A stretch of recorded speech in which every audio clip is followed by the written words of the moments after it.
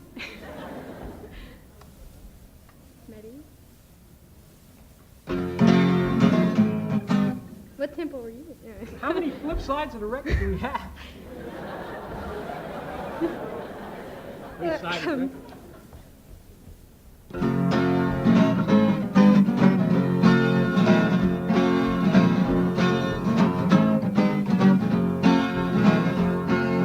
I don't want nobody, no house. Don't want no one to love me. I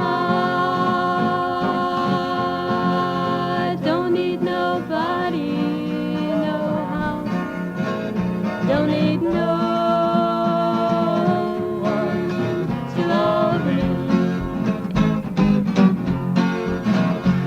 Well, I never wanted someone to care, and I never needed somebody there, and I don't now. I don't want nobody, no house. Don't want no one to love me. Go there, married lady.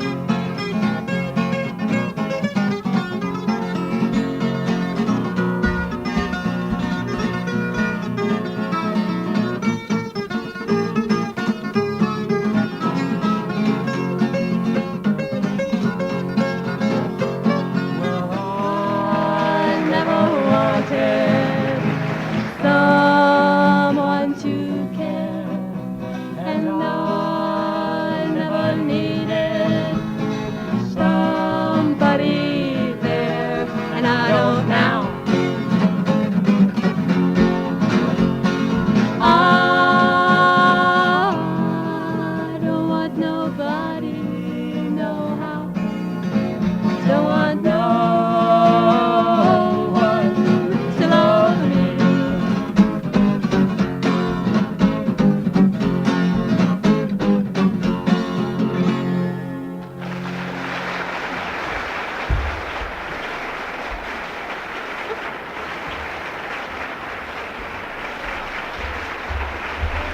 Thank you.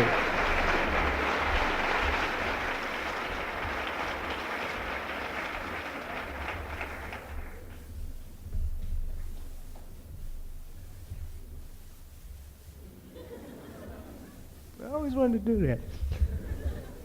Well, as I said before, they were a winning group in Spring Sing, but Spring Sing just doesn't have one prize. They have prizes for all types of levels of competition. And one of the levels of competition is the oddball level. And, well, the group that won last year in the oddball group was the Southern California Marching Band. So why don't we have a big hand for the Southern California Marching Band?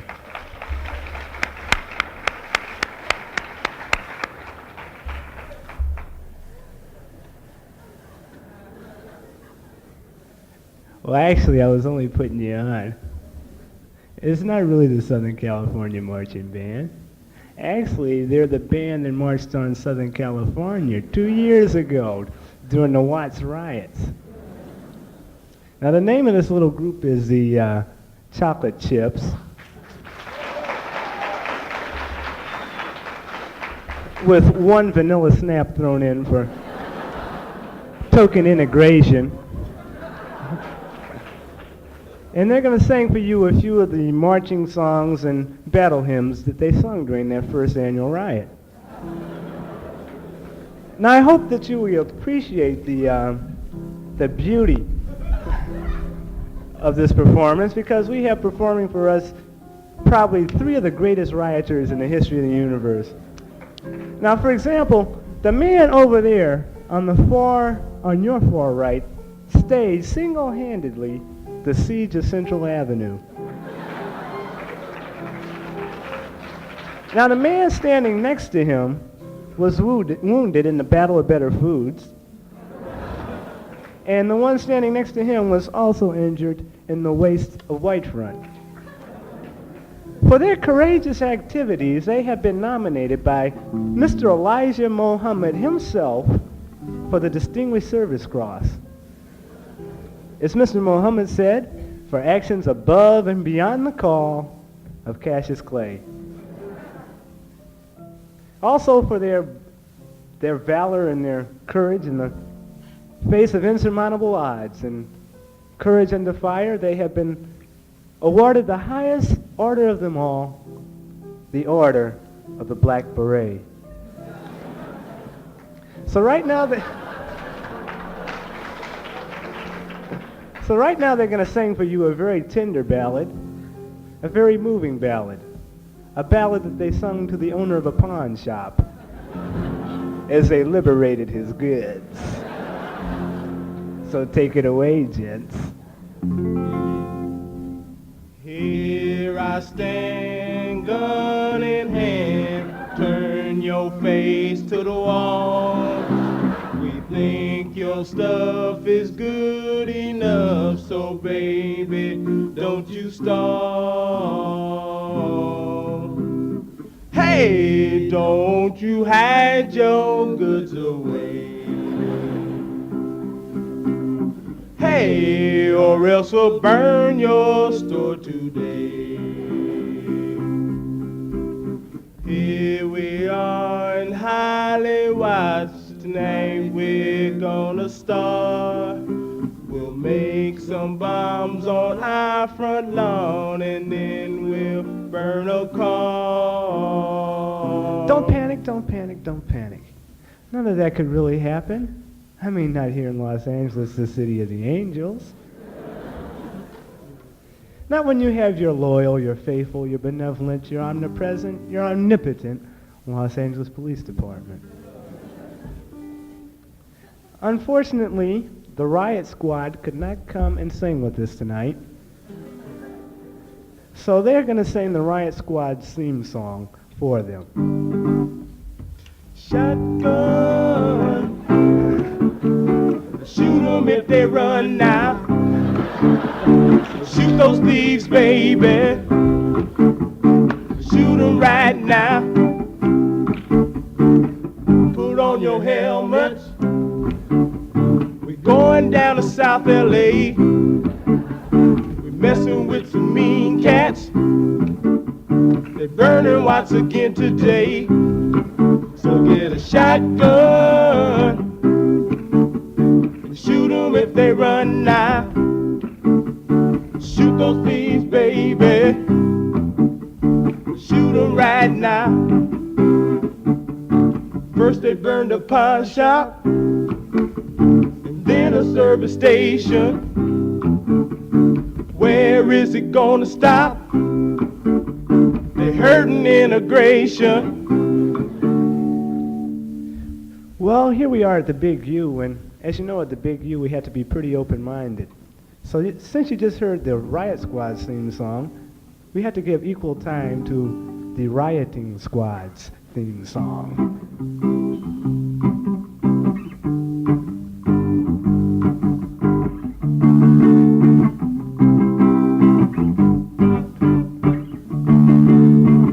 There's this one thing I'm gonna do for me. What's that? I'm gonna get me a color TV. Hey, hey.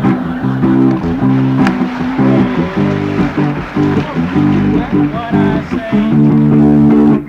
say a color TV. Boy, am I gonna have the blues if I ain't on the 6 o'clock news, alright. Hey, hey.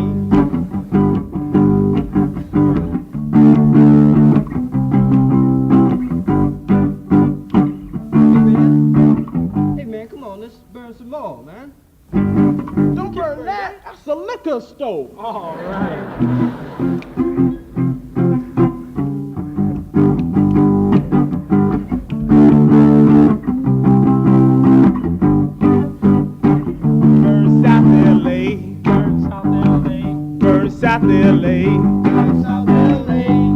South LA. Join in! Burn South LA. Burn South LA.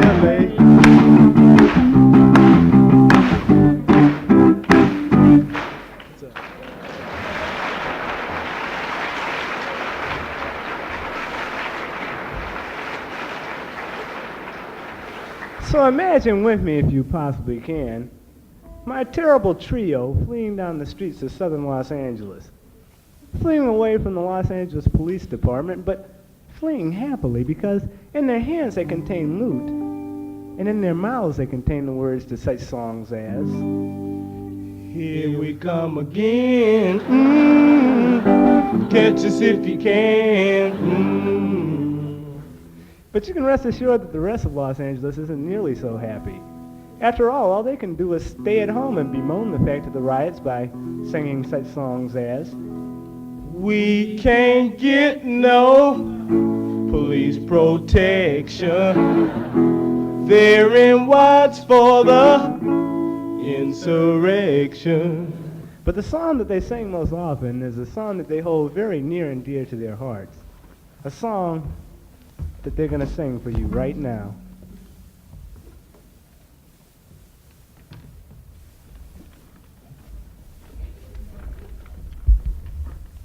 I have often fled down the street before, but the drugstore on the corner will be there no more. I just realized it's been oxidized by the gang on the street where I live. Policemen stop and stare, but they don't bother me, because all I have to do is shout brutality.